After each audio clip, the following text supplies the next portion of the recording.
Кое е официјалното образложение за вашиот отказ? Образложението за моят отказ е Facebook статус. А той Facebook статус ми беше напишан на моят личен профил. Не беше наведена нито фирма, нито лице некое на кого би се обратил аз.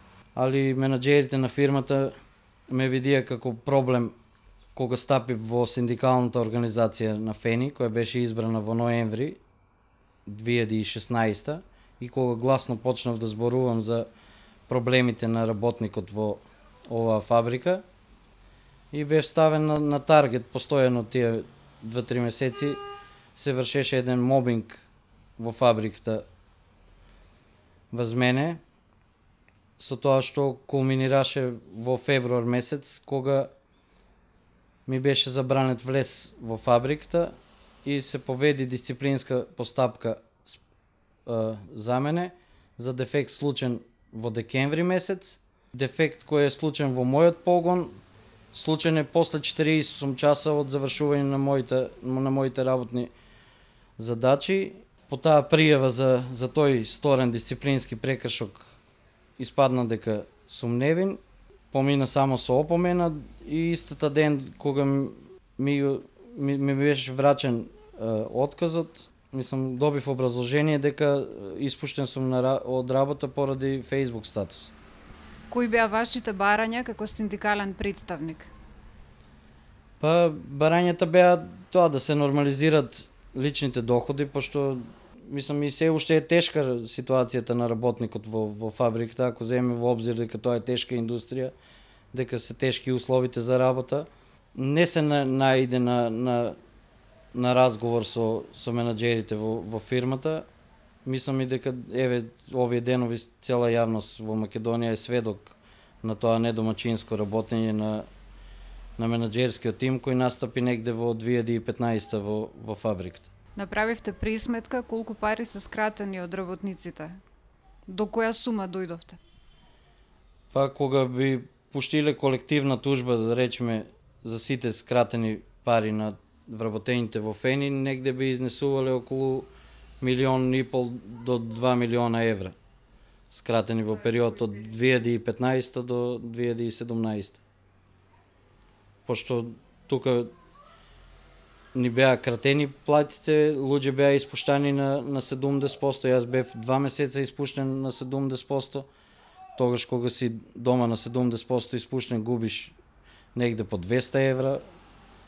И тука со таа акција беа опфанати само работниците, додека менаџерите, инженерите и тој дел од администрацијата не беа опфатени во тие мерки.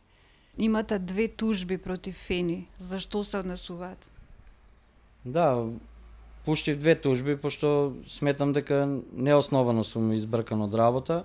Едната тужба се однесува за незаконско испуштање од работа, пошто не се запазени законите за работен однос. И едната тужба е за извршен мобинг, пошто сметам дека како синдикален активист и во тоа време и политички активист и граѓански активист од Кавадарци, дека намерно се врши мобинг врз мене во фабриката.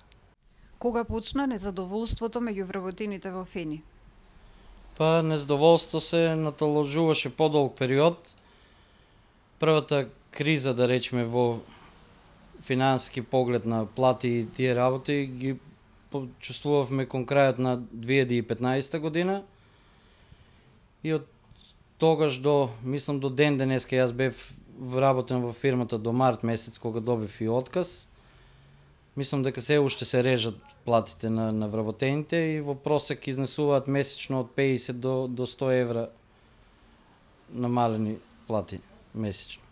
Направете споредба платите пред да почне кратењето на плати, колку изнесува, а колку се сега во моментов? Па,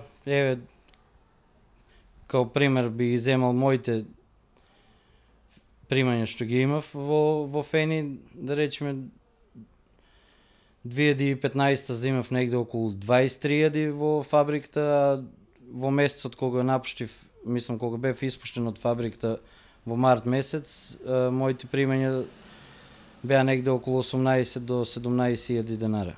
Кој е вашиот став како долгогодишен вработен на Фени? Што е причината за распадот на фабриката?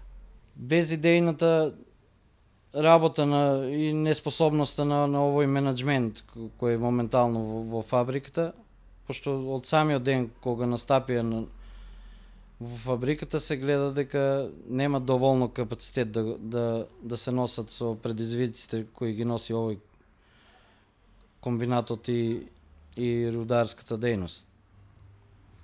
Тоа го покажуваат и падот на работата во фабриката, додека они се вадат на тоа дека никелот како берзански производ варира, но ако погледнеме статистики по берзите, во 2016 работата со никелот покажува